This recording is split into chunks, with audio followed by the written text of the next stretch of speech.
Oi, pessoal.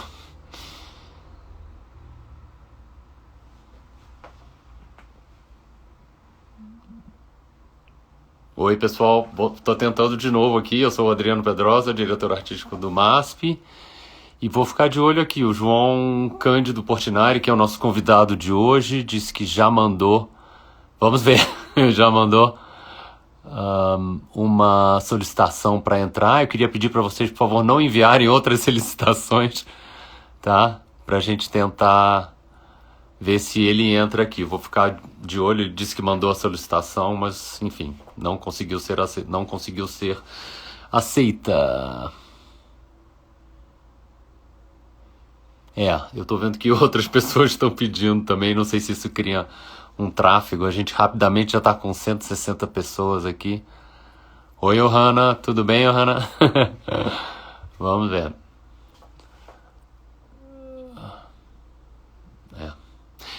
Enfim, eu vou repetir tudo que eu falei. Esse é o nosso, na primeira parte, que é essa segunda parte que eu já estou tentando. É um programa, então, esse é o nosso live semanal que a gente faz, e a gente está fazendo uma série de diferentes programas e eventos e iniciativas aqui em torno dessa obra da semana, que no caso a obra da semana é o Retirante, do Portinari, uma das obras... Opa, agora eu acho que deu. Vamos lá. Viu?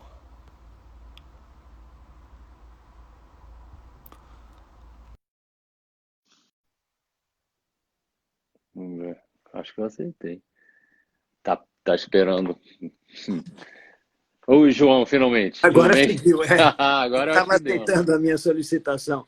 Então, boa noite a todos. Desculpem essas contrariedades tecnológicas aqui. A culpa não é do Adriano, não. A culpa foi É, minha, que não, não, não eu, soube entrar. eu também queria dizer o seguinte: como a gente nesse programa da live, a gente sempre faz dois, um em cima e um embaixo, né? É sempre um diálogo. A gente desliga os comentários, tá? Mas porque senão os comentários vão ficar subindo na cara do João e aí fica um pouco perturbador assim visualmente. Mas vocês podem fazer, depois no final a gente abre um pouquinho para vocês fazerem perguntas, tá? E aí eu queria já mostrar qual é a nossa obra da semana, que é Isso. essa aqui. Já apareceu aí para vocês já, né? Apareceu. Tá ótimo. Então, esse é o Retirante de 1944.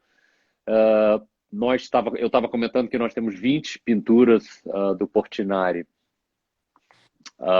na coleção, sendo que 3 dessa série Retirantes, feitas em 1944, né? Essa aqui, que é o Enterro na Rede, é uma obra que a gente já não expõe há algum tempo, temos que prepará-la. São obras de grandes dimensões, ela tem mais ou menos 2 por 2 metros. Eu acho que uma tem 1,90 por 1,80, a outra tem 1,80 por 1,90, e essa é a Criança Morta. São obras extremamente icônicas do Portinari, e recentemente o João nos contou que ele identificou uma quarta dessa série, que é, vamos ver se eu encontro ela aqui, eu posso mostrá-la também já, que é uma obra... eu não estou com ela aqui, gente. É A uma criança obra... morta, né? Oi? Criança morta. É a Criança Morta do Portinari, que está nesse Centro de Artes Plásticas, né? Que é o Centre National des Arts Plastiques, na França. Foi exposta recentemente nessa exposição aqui, Modernité Plurielle, que é uma exposição sobre modernidades plurais, né, olhando para o modernismo em diferentes locais do mundo, entre 1905 e 1970, lá no centro, no Pompidou, né? E aí você poderia falar um pouquinho sobre o contexto dessa obra? A gente sabe que tem uma série de outras, é um tema que ele revisita várias vezes, né? Isso. Talvez valesse a pena, Adriano, contar um pouquinho por que a série Retirantes, né, que originalmente era formada por 4 telas, acabou sendo desmembrada e, na memória do Brasil, ficou como se essa série fosse composta apenas pelas 3 telas que estão no Museu de Arte de São Paulo, no MASP. Né? O que aconteceu? Por quê? Então, o que aconteceu foi o seguinte: Portinari, em 1946, fez uma grande, uma importantíssima exposição em Paris, a convite, inclusive, de um dos grandes historiadores de arte franceses da época, que era o Germain Bazin, que era diretor do Louvre na época, né? E essa exposição teve um impacto muito grande. Mas com relação à série Retirantes, que estava lá, os 4 estavam lá, né? O que aconteceu foi que o governo francês comprou essa que vocês estão vendo aqui. Essa criança morta aqui foi comprada inicialmente pelo Museu da Cidade de Paris, Museu de Arte Moderna da Cidade de Paris, né? E hoje está na coleção do Centro Pompidou. Então, a memória dessa tela se perdeu, o que é uma Aqui, pena. ó. É uma das dramáticas, né? Esse é ela reproduzida naquele catálogo que eu te falei, só que ela é datada de 45, né? Ao passo que as Isso, outras isso são mesmo, de 44, né? E essa exatamente. também é uma criança morta, né? É, De grandes dimensões também. isso. Talvez valesse a pena também, Adriano, se você concordar, comentar o que aconteceu nesse momento em Paris, né, em 1946, com essa exposição. É preciso lembrar que a França ainda estava com cicatrizes muito recentes da Segunda Guerra Mundial, né? Nós estamos falando de 46. Então, quando chega um artista, né, do outro lado do mundo, naquela época não tinha celular, não tinha WhatsApp, não tinha nada disso, né? O Brasil era um país bem desconhecido assim na França. Eu me lembro porque eu tinha 7 anos de idade e me colocaram na escola pública em Paris, né? Então eu pude sentir na própria carne, né, a tragédia que tinha acontecido ali. Então, quando o público francês se defronta com esse artista que vinha do outro lado do mundo, como eu disse, e que trazia na sua bagagem uma tragédia, um sofrimento diferente, né, do deles da Segunda Guerra Mundial, mas tão forte quanto, né, o sofrimento do povo brasileiro, da desigualdade, né, da seca, né, dessas famílias que saíam do Nordeste em busca de uma sobrevida. E isso meu pai assistiu pessoalmente quando era criança, porque o povoadozinho dele, né, Brodowski, no interior paulista, era itinerário de retirantes. Então, tem alguns testemunhos dele no seu diário de infância, que ele contava, né, do impacto que ele sentiu quando criança, ao ver aquelas famílias, né, morrendo pela estrada. Então, quando o público francês se defronta com aquilo, houve assim uma comoção, uma verdadeira comoção. Eu até mandei para você um artigo, né, do Antônio Bento, que era um grande crítico e historiador de arte da época, colega de Portinari, inclusive, em que ele conta a batalha, né, que se criou em Paris, porque naquele exato momento estava acontecendo uma das primeiras exposições de arte abstrata do Kandinsky. E aí criou-se uma polarização, não é, entre aqueles que propunham a arte abstrata e aqueles que defendiam uma arte comprometida com o social, com o humano, como era a arte de Portinari. Então, nós É esse aqui, né? digo, A é a batalha dos abstratos e realistas. É. e aí ele conta, esse artigo dele, se eu não me engano, é de 48. 2 anos depois ainda estavam ecoando, né? A polêmica ainda estava muito viva, né? Nós temos no Portinari incontáveis recortes de periódicos da época, né, em que os intelectuais e os artistas franceses debatiam essas questões, né? A questão para onde vai a arte, né, naquele momento, né? Então, essa exposição Portinari teve um impacto muito forte naquele momento. Inclusive o René Huyghe, que foi também conservador-chefe do Museu do Louvre e era um dos grandes historiadores de arte da época, membro da Academia Francesa e tudo, ele nos dá um depoimento assim muito emocionado de quando ele vai visitar a Galerie Charpentier, né, onde aconteceu a exposição, em que ele diz que ele saiu de lá abatido por uma verdadeira crise nervosa. Isso são palavras dele, né, que naquela tarde ele não pôde trabalhar porque estava diante de um esgotamento emocional, né, causado pelo impacto daquelas pinturas, né? Então, a série Retirantes, né, foi um dos pontos mais dramáticos dessa exposição. A exposição teve, se eu não me engano, 208 obras, né? Foi uma grande exposição, realmente. E eu queria mostrar também, talvez, João, a gente pudesse olhar um pouco para aquela pintura que é essa aqui, né? Que são os despejados Sim, de 34, né? Que é um pouco, talvez, a primeira vez que a gente vê, não exatamente retirantes, mas esse grupo de famílias aí nessa situação um pouco desolada, né? foi a primeira obra dele com temática social, né? Essa obra tem, inclusive, assim, uma coisa, é uma anedota, né? Mas eu acho que vale a pena contar, porque mostra um pouquinho também a personalidade de Portinari. Vocês estão vendo lá no fundo, no morro, não tem um burrinho azul ali? Né? Dentro, no meio desse drama todo, né? Dessa tragédia toda, tem esse toque lírico, poético, lá no fundo desse burrinho azul. Bem, Portinari estava uma vez numa exposição, essa obra parede, e ele estava ali, e chega um senador, na época, que era uma pessoa conhecida por ser assim tipo um tranca-ruas, assim, um homem meio bruto, assim, né?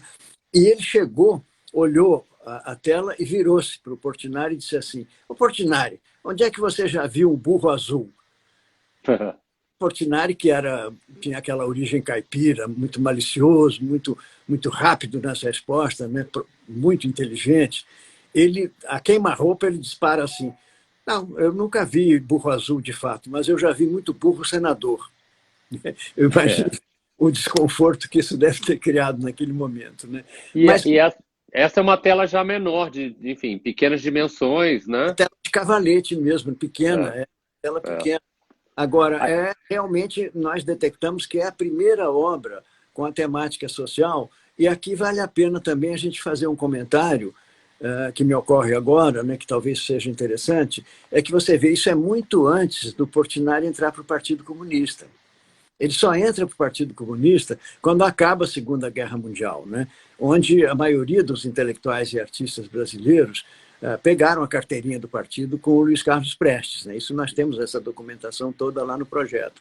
Então, essa preocupação social dele, na verdade, se ela é reforçada depois, né, por essa adesão à esquerda, ela já existia anteriormente e ela, a meu ver, ela vem da infância pobre e daquilo que ele testemunhou quando criança, porque Brodowski era itinerário, né, de retirantes. Então ele viu menino ainda, e tem muitos depoimentos, inclusive no diário de infância dele, do choque que ele teve, né, ao ver aquelas famílias se arrastando pelas estradas, morrendo pelo caminho, né?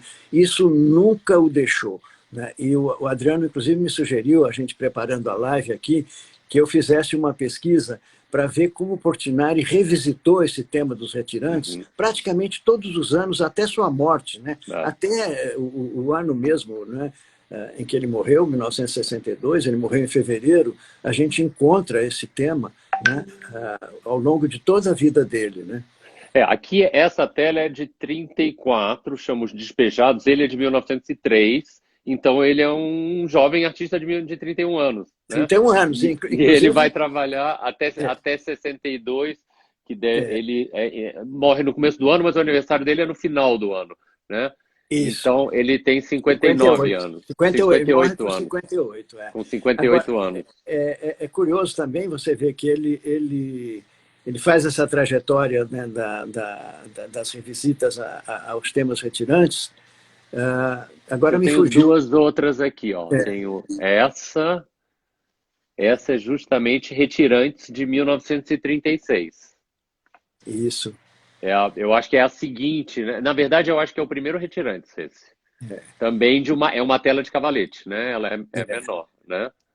E ela faz parte dessa família aqui, né? Que essa justamente dessa família, desse conjunto um pouco aqui. A outra é de 36, essa é de 35 e essa se chama Família. Esteve exposta conosco. Ela pertence à Fundação Nemirovsky, que está depositada lá no comodato na Pinacoteca do Estado de São Paulo, e teve exposta lá na nossa exposição Histórias da Infância, no MASP, em 2016. Né? Isso. Você vê que aqui a gente poderia até pensar se isso aqui são realmente retirantes, né? Porque a obra dele é uma obra assim caracterizada por uma grande empatia com os desfavorecidos, com os deserdados, né? Com os excluídos, né? Então você tem, por exemplo, a figura do negro, né? na obra do Portinari, o Assis Chateaubriand, certa vez, ele fez um texto belíssimo, né, em um discurso, em que ele dizia que o Portinari era o maior pintor de negros das Américas. Né? Depois eu fui receber uma correspondência de uma fundação norte-americana, a Fundação Menil, que estava escrevendo um livro justamente sobre a questão do afrodescendente. Né?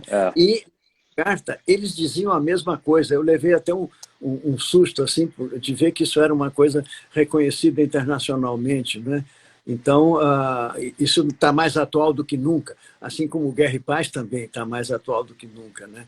Essa temática dele, que vem da compaixão, eu estava até conversando com o Adriano, que, revendo toda essa história, essa documentação, e me lembrando do meu avô, da importância que meu avô teve, né, para o meu pai, que eu consegui detectar, vamos dizer, nas origens dessa compaixão de Portinari. Aqui eu estou falando compaixão não no sentido português, né, de piedade, de pena, mas no sentido anglo-saxão, compassion, né, quer dizer, você sentir a dor do outro, não é? Você Empatia, quase. Empatia, né? Exatamente. Seria uma tradução mais acurada. E que eu levantei a hipótese de que essa compaixão em Portinari nascia, na verdade, com o pai dele. E tem muitos escritos, né, Adriano, que comprovam isso. Poemas e trechos do diário de infância dele, em que ele cita uma passagem que o marcou muito, né, que era a questão dos leprosos, né, que passavam por Brodowski. Né? Eles vinham a cavalo com sinos pendurados do pescoço. E quando as pessoas ouviam o som daqueles sinos, elas corriam a fechar janelas, a fechar portas e porteiras. Né? O seu Batista, que vocês estão vendo aqui, né, junto com minha avó, esse desenho que meu pai fez, ele, ao contrário, ele abria a casa e, na ingenuidade, na fé singela dele, né, ele convidava os leprosos para a nossa mesa. E isso foi objeto de vários textos que meu pai redigiu, de poemas, inclusive. Né? Vamos ver, a gente tem alguns textos aqui, né? Podemos ver, João? Vamos ver, será que dá para ler? Acho que não dá muita leitura. Foi que eu posso ler aqui. Ó. Então leia, meu pai foi sempre nosso camarada e dizia que as coisas deste mundo não tinham importância. Sua fé era enorme. Quando vinham os leprosos a cavalo, meu pai fazia-os apear e almoçar na nossa mesa. Isso aqui faz parte do diário de infância dele. Né? E aí tem esse outro trecho. Esse é um poema que está nos escritos dele, que ele diz assim: Senhor Deus, dai-me a fé de meu pai, a sua alegria constante, a sua paciência, seu querer bem a todos, ao homem bom e ao mau, às flores e ao raio, ao assassino e ao morto, ao leproso e ao atleta. Há tanto tempo trazia à nossa mesa o leproso. A fé o permitia. Recusavam apear do cavalo, sabiam-se disformes. Pelo nome perguntavam por nós. Sofre, criatura de Deus, tudo desaparecendo, ficará uma flor.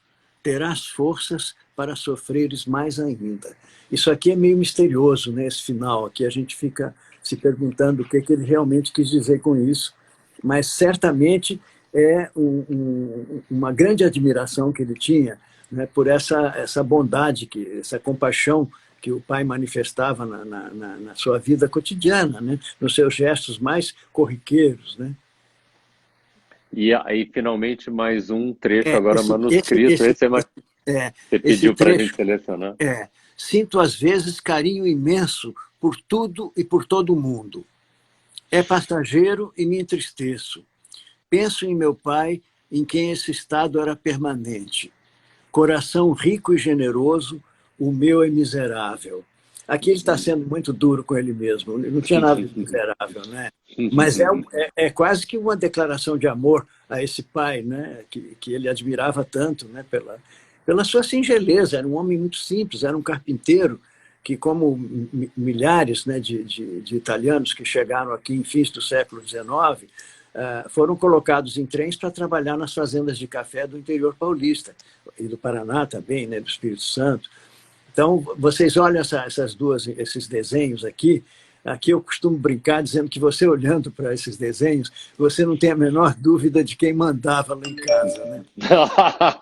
Porque eram famílias matriarcais, né? Essas famílias italianas, imigrantes, pobres, né? A nona, uma vez, a nona é a avó italiana, ela virou para mim e disse assim: filho, cheguei no Brasil com 8 anos, casei com 14 e aprendi a ler com 70. Ela teve 12 filhos, Portinari foi o segundo, né? E quer dizer que só pôde cuidar um pouquinho de si depois de criado esse 12º filho, né? E ela era brasileira, ele só Não, eram italianos, né? os dois, os Todos dois dois vieram. eram da região do Vêneto. Aliás, eu tenho uma notícia muito boa para passar aqui em primeira mão, Adriano, para você e para os nossos ouvintes aqui, é que a região do Vêneto, né, que é o norte da Itália, de onde se originou a família Portinari, fez um decreto muito recente agora, tornando obrigatório o ensino de Portinari em todas as escolas públicas do Vêneto. Ah, que bacana. E isso já está tendo efeito, sabe? Os jovens e as crianças estão muito empolgados, né, em estudarem esse artista. Exatamente. Um pouquinho de material aqui.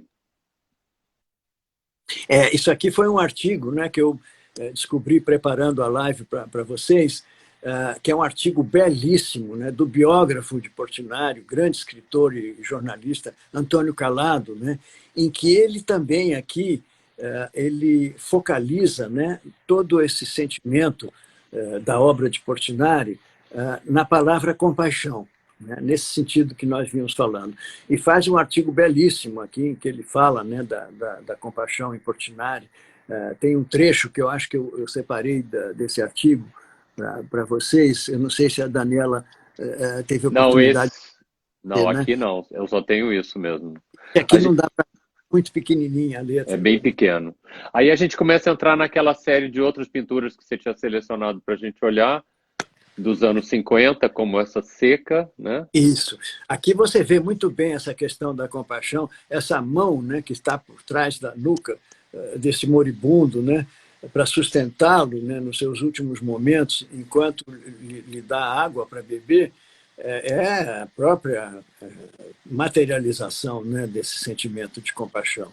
E isso você vai encontrar incontáveis vezes, né, na obra dele.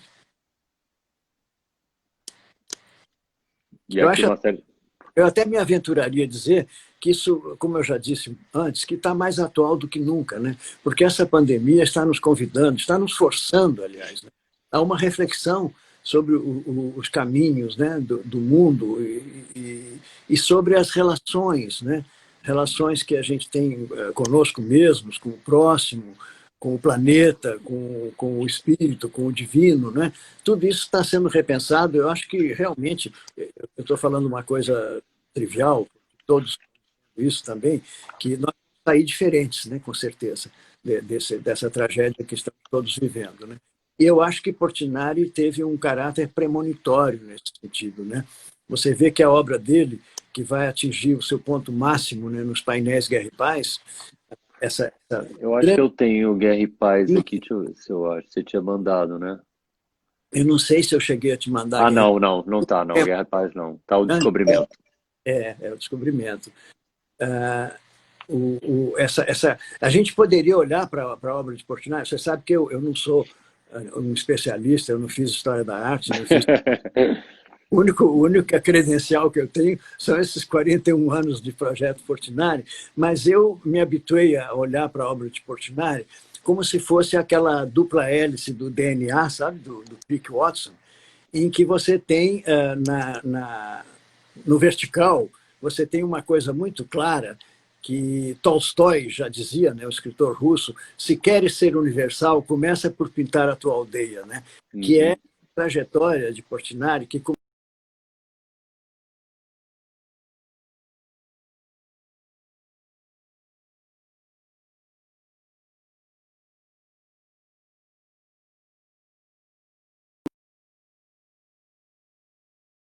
essas retirantes que nós vemos, representando muitas vezes aquela iconografia católica da Pietà, né, da mãe com o filho morto ao colo, ela vai se reencontrar de novo no painel da guerra, onde você tem 8 pietás ali, se você olhar com cuidado, mas você vê claramente ali que não são mães nordestinas, que são mães universais, né? Uhum.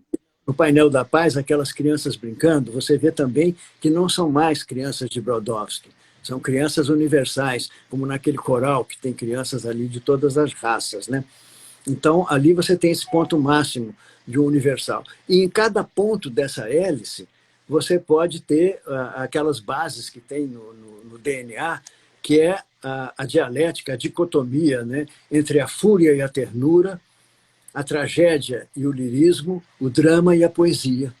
Isso aí está presente ao longo de toda a trajetória. Ele está sempre pintando essa dialética, né? Ele sempre tem quadros trágicos, dramáticos e quadros líricos também, né? A gente está mais habituado a olhar para Portinari pela lente dos retirantes como um pintor trágico, né? Mas você É, encontra na obra dele muita poesia, muito lirismo, né? é. Aqui você está Aqui, mostrando a parte, né, mais trágica. a parte trágica. Mas é uma maneira simplificada de você olhar e de compreender, né, a produção de Portinari. É, tem mais do que isso, né? Esse é aquele artigo que a gente tinha falado, que havia um debate grande, né? Esse debate, exatamente, é Antônio Bento. Antônio Bento foi colega de escola de Portinari, a biografia que ele fez de Portinari é das mais fidedignas de todas, né? E tem algum momento ou outro que o Portinari flerta bastante com abstração, né? Em algum Tem, momento. tem sim. Chega a ter uma obra, eu acho que eu já vi uma coisa, uma obra abstrata de fato, né? No prédio do antigo Ministério da Educação e Saúde, que são Uhum. abstratas, estão lá na sala de espera do ministro, que são os 4 elementos, né? O ar, a terra, o fogo e a água. São abstratos. Mas, ao mesmo tempo, tem textos de Portinari. Eu me lembro que ele, às vezes, ele era meio pepino assim, com essa questão dos abstratos, em que perguntaram a ele o que ele achava da arte abstrata, e ele dizia assim, olha, isso é o mesmo que você pedir para um engenheiro uma ponte Uhum. e entregar uma folha cheia de cálculos. Quer dizer, são coisas que ele tinha. Eu tenho certeza de que ele tinha artistas abstratos que ele admirava também. Né? Tanto que no final E, da vida, você vê que ele foi muito influenciado por aquele artista francês, o Jacques Villon, né? Que não uhum. chegava propriamente abstrato, mas que tinha já um caminho de abstração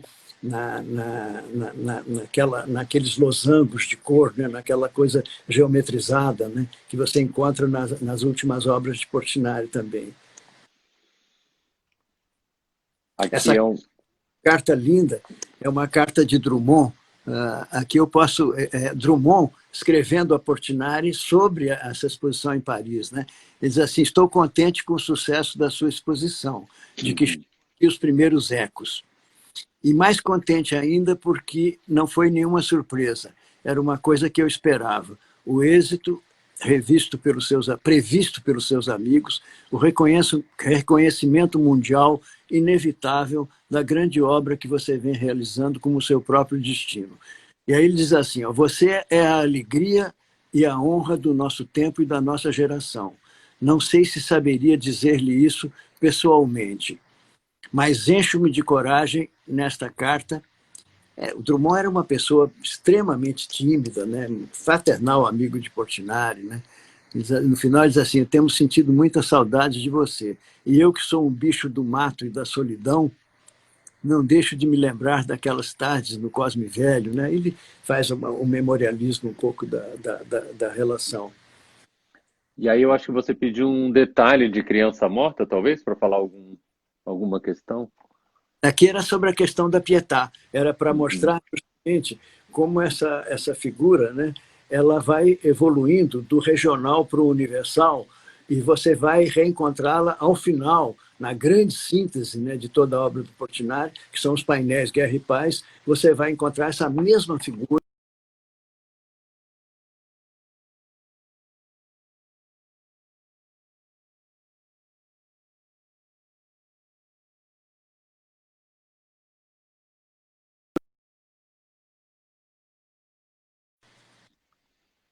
Aliás, eu tenho uma notícia boa também, Adriano, para dar para nós todos aqui. que é a notícia de que a ONU está nos emprestando novamente guerra e paz. Não sei se sim. está isso, né? Porque a gente recebeu um convite do Palazzo Reale, em Milão, para expor Guerra e Paz numa sala belíssima que eles têm, que é a Sala delle Cariatidi, onde esteve exposta a Guernica de Picasso, né?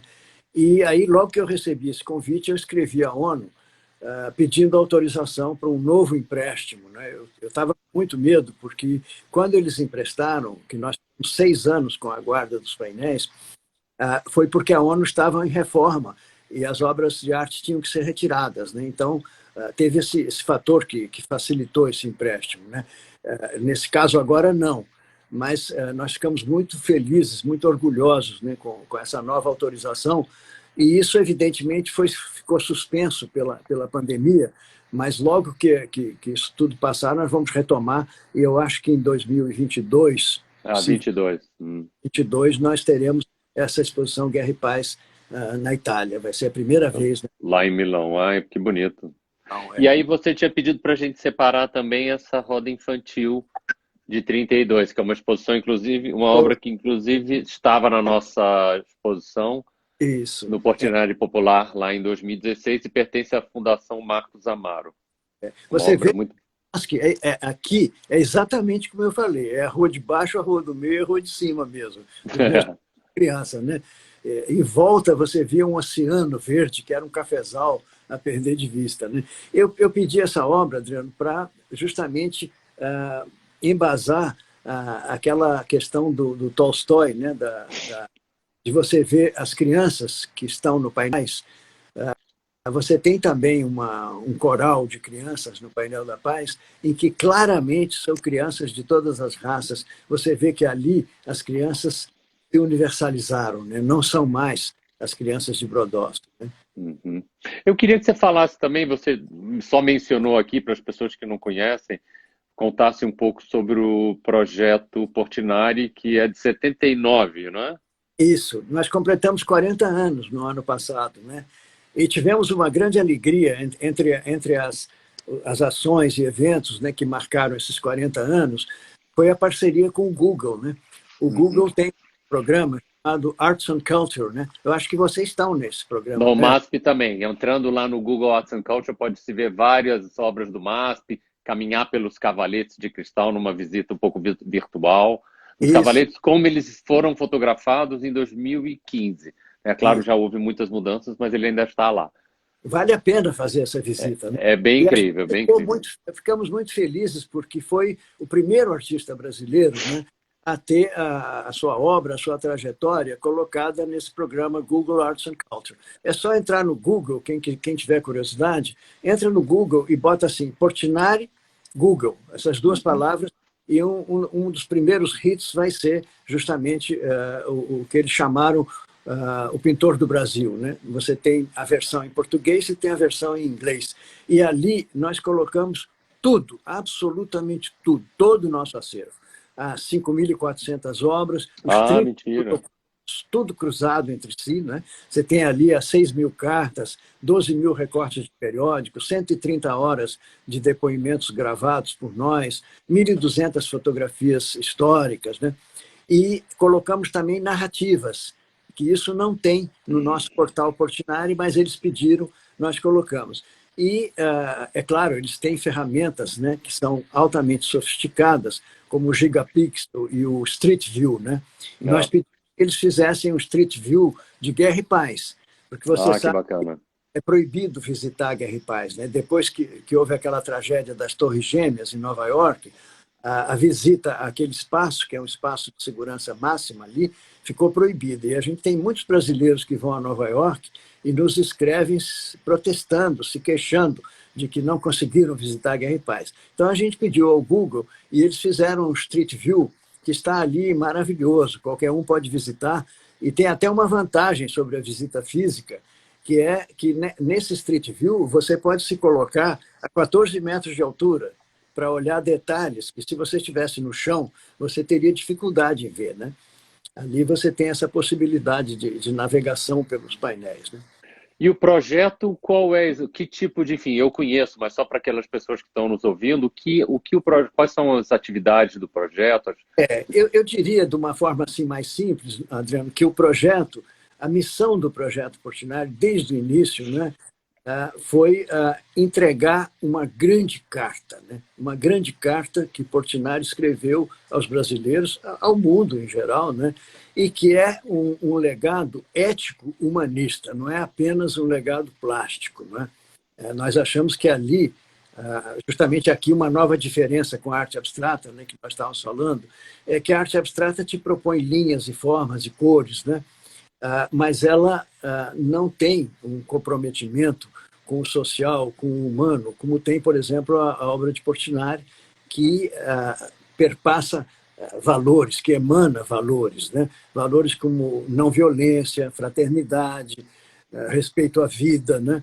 Então, nós achamos que essa carta ela não tinha chegado ao seu destino, porque mais de 95% da obra de Portinari estão em coleções privadas, em salas de bancos, né, inacessíveis à vista pública. Então, a primeira missão do projeto Portinari foi localizar uma agulha no palheiro, que foi localizar a obra toda, né, e os documentos também sobre a obra e a vida dele, e a época dele, seus contemporâneos. Né. Então, nós passamos 25 anos nesse processo, né, dessa localização, catalogação, cruzamento das informações. E isso resultou no catálogo Raisonné, em 5 volumes, né, que nós tivemos a alegria de constatar que foi o primeiro catálogo Raisonné em toda a América. Ali. Nem os mexicanos, e a gente sabe a paixão que o México tem pelos escritores, nem Orozco, nem Rivera, nem Tamayo, nem Frida Kahlo, tem catálogos Raisonnés de obra completa. Né? Aqui então, isso... é um dos 5 volumes, né? Cada volume deve ter, sei lá, 600 páginas, não sei, então, uma coisa assim. 5.100 e tantas páginas ao todo, né? Anos de trabalho, né? Então, isso para nós foi o início do projeto. Nós também fizemos uma cronobiografia ilustrada da obra de Portinari, que, vamos dizer, resumia os principais fatos e acontecimentos ao longo da vida dele, né? Agora, feito isso, para responder mais a sua pergunta, Adriano, surgiu imediatamente a pergunta seguinte: e agora? Qual é a questão do projeto Portinari? Você pode pôr o pijama e ir para casa ou tem... né? E aí ficou muito claro para nós que a missão do projeto Portinari, a partir daí, eram as crianças e os jovens. Né? Aí nós criamos o educativo para levar esses valores, né, consubstanciados tanto na obra plástica dele, quanto nos seus textos, nas cartas, enfim, em tudo aquilo que nos conta sobre a vida dele, para as crianças e jovens. Sem deixar, é claro, de atender a pesquisadores, estudantes universitários, a promover exposições, publicações, palestras, né? Quer dizer, as atividades de um centro cultural, mas com foco principal no educativo. Né? E esse educativo tem 20 anos já. Que a gente o catálogo Raisonné saiu em que ano? Em 2004. O centenário de nascimento de Portinari foi em 2003. Então, em 2003, saiu a cronobiografia ilustrada. Mas o catálogo a gente não conseguiu fazer nesse mesmo ano. É um trabalho enorme, né? Porque não apenas documenta cada trabalho, mas tem citações, isso. Tem a localização da obra, é um trabalho... E são quantas obras você falou? Hoje são 5.400. No catálogo, você tem 4.991. Quer dizer, de 2004 para cá, surgiram quase 500 obras novas. Está na segunda edição. E boa parte disso, ou tudo isso está no site? Porque tem um site incrível também, o portinari.org.br, né? Exatamente. Esse site é o site que a gente fez para colocar tudo. Aí tem tudo. Você tem também os 30 mil documentos aí. E foi desse site que surgiu o Google Arts and Culture, né, Portinari. Ali, só que no Google Arts and Culture tem mais coisa ainda, como eu te falei, devido ao pedido deles de fazer narrativas, visitas guiadas, né, e as ferramentas que eles têm, o Gigapixel e o Street View também. E eu tenho uma coisa curiosa que acontece, enfim, eu acho que, sobretudo na relação do artista com a família, com seu legado, com seu espólio, que é quando ele completa os 70 anos da morte, né? E daqui a 2 anos nós teremos isso, porque aí tem toda uma nova percepção e um novo entendimento em relação aos direitos, né? É verdade, você tem razão. Ah, você 2030, não... É. 2032, acaba, inclusive, Não, 22, é porque ele é de... Ah, não, é 62, é verdade. Então, não, então tem 12 anos, tem 12 anos. você tem razão. Aí a obra passa a ser de domínio público, inclusive, né? Exato, Há uma grande mudança com relação a isso, né? é, é. Agora, tem uma outra efeméride, Adriano, que eu pensei em te comentar com você também, que nós comemos mosca um pouquinho, nós, Projeto Portinari, que é outra exposição que teve uma importância enorme na vida de Portinari, foi a exposição no MoMA, em Isso eu 19... ia perguntar, porque você falou Painter of Brazil, pintor brasileiro. Eu falei, e o Painter of Brazil lá do MoMA? Exatamente, Que foi é em de que ano? 1940. Então, 40, incrível. em outubro, vão ser 80 anos daquela exposição. E por que eu falei que a gente comeu mosca? Porque a gente devia, há 5 anos atrás, já ter entrado em contato com o MoMA para fazer uma celebração. 80 anos é uma data importante, né? Eu estou pensando, já que não é possível fazer isso, fazer uma exposição virtual. Nós estamos nesse mundo virtual de pandemia, então fazer uma exposição virtual celebrando a exposição do MoMA, revisitando a exposição completa. A gente tem tudo, né? E o MoMA agora, eles disponibilizaram toda a documentação em relação ao histórico de exposições dele, está disponibilizado no site. Então, se você entrar lá, Portinari of Brazil, por acaso, eu vou fazer uma propaganda do nosso catálogo da exposição de 2016, que era Portinari Popular, mas a gente reproduziu uma vista do Portinari of Brazil, que é justamente essa exposição do MoMA. Vocês estão vendo ao contrário, mas enfim, é uma vista da parede de abertura da exposição, né? Esse catálogo é um dos catálogos mais profissionais, mais ricos que já foi feito sobre qualquer exposição de Portinari. Não, imagina.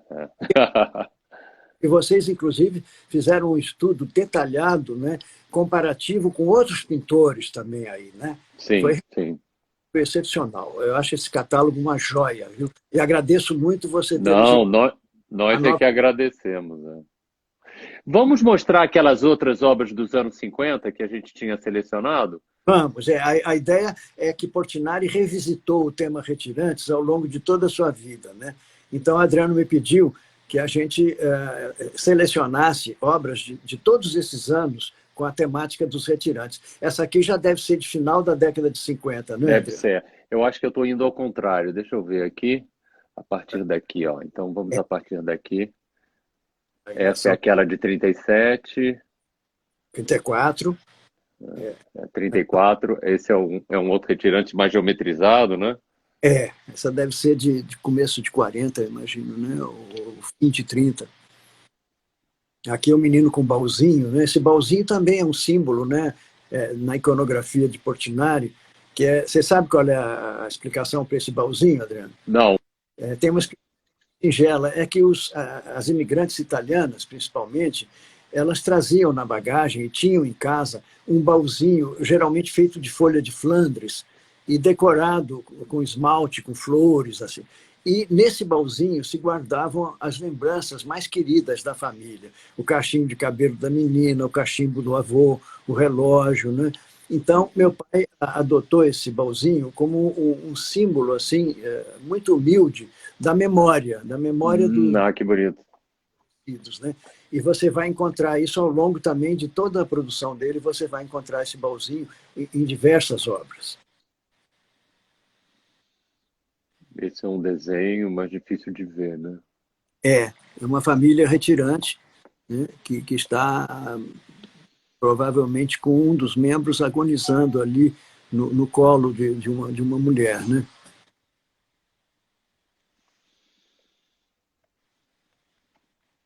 Aqui já é década de 50 também. Uhum. Você vê essa coisa dele com os animais, né? Uma vez me perguntaram se ele ia muito ao Nordeste, né? Eu fui muito ao Ceará, ao Nordeste em geral, né? Rio Grande do Norte, Pernambuco, fazer palestras e é claro, ele você tem os cangaceiros, você tem toda a temática, o Bumba Meu Boi, né?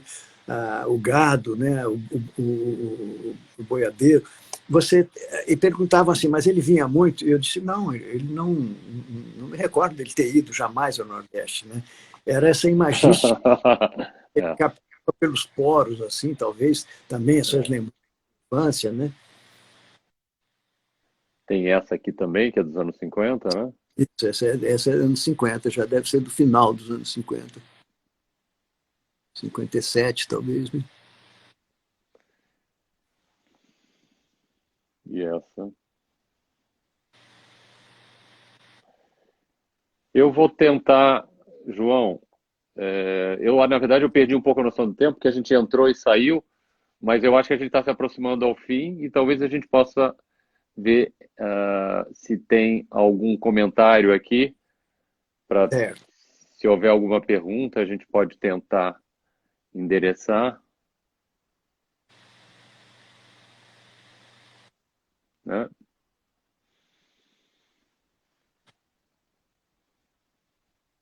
E o próximo projeto, então, que vocês estão trabalhando em relação ao Portinari, qual seria? É esse do Palazzo Reale? Então, tem esse do Palácio Reale e tem uma ideia muito ambiciosa, Adriano, não sei se eu vou conseguir, né? Bom, eu estou com 81 anos, né? Preciso dizer isso também, que eu tenho que me apressar um pouquinho com esses projetos. É de, depois da Itália, levar a Guerra e Paz para a China. Ah, nossa, Já aí. tem algumas conversas, né? E seria na Praça Celestial da Paz, onde tem o Museu Nacional da China. Eu já estou em conversas com os chineses lá. É claro que vai ser um projeto assim, muito difícil, né, de realizar, mas eu acho que se a gente não sonhar, a gente não consegue. Né? Quando é que a gente ia imaginar que a gente ia levar o Guerra e Paz para o Grand Palais em Paris, né, em É, 2014? Né? Então, tem que sonhar alto sempre. Eu acho, inclusive, que o Guerra e Paz assumiu um simbolismo mais forte ainda do que ele tinha originalmente com a questão da pandemia. é, Ele passou a ser um símbolo não só de guerra e paz, mas do bem e do mal também, né? Do que a humanidade aspira, né? Das altas aspirações da humanidade contra toda essa barbárie, essa violência, né? Que está sempre ameaçando o mundo. é. Na verdade, eu estou vendo aqui os comentários, são muitas saudações, muitos parabéns, brilhantes do João, Deve ter muito muitos obrigado. amigos aqui, né?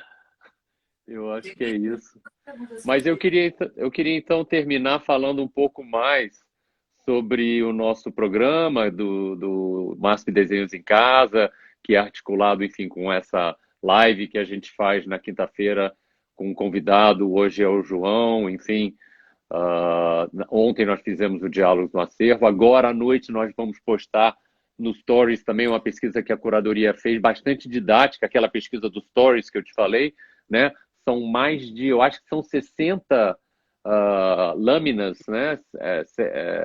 Que vão ser postadas agora, 60 slides, contando um pouco, enfim, de uma maneira bem sintética e didática e acessível sobre retirantes e sobre Portinari em geral. A gente então convida todos os nossos seguidores a fazerem versões de desenhos a partir dessa pintura do Retirantes. Devem ser postados até domingo à meia-noite, ou domingo até as 11h59, com esse hashtag MASP Desenhos em Casa. E a gente, então, na segunda-feira, a gente seleciona aí com alguns curadores, seleciona 9 deles, que serão postados no nosso Instagram, e cada um deles ganha um amigo MASP grátis, que dá direito a visitar o museu o ano inteiro aí gratuitamente. E na próxima terça a gente já tem um novo trabalho. Durante essa pandemia, enfim, esse momento que o museu está fechado, a gente tem feito isso semanalmente, mas quando o museu reabrir, de fato, a gente vai dar uma parada e espera de fato que as pessoas venham ver o museu e ver todas essas obras. Esse programa também é uma maneira da gente convidar as pessoas a entrar mais na obra, fazer uma pequena pesquisa ao longo dessa semana, através desses diferentes programas, né? E, nesse sentido, ter o João Cândido para falar nesse contexto é realmente um grande privilégio, uma pessoa super generosa, investida muitíssimo e grande conhecedor, claro, do trabalho do pai. Então a gente só tem a agradecer por essa parceria. Enfim, a gente tem 20 obras do Portinari, já fizemos mais de uma dúzia de exposições do artista lá. A cada 5, 10 anos fazemos uma nova exposição, olhando para o trabalho de uma maneira diferente, né? Então, João, muito Adriano, obrigado. eu queria agradecer muito a você, queria parabenizar esse belíssimo trabalho que você e os curadores estão fazendo aí, que você mandasse um abraço fraternal e muito grato a todos, viu? Muito obrigado mesmo. Tá bom. Muito obrigado, então, pessoal. Obrigado, João. Boa noite. Até a Boa próxima. noite, tá? Até a Tá bom? próxima. Tchau, tchau. Tchau, tchau.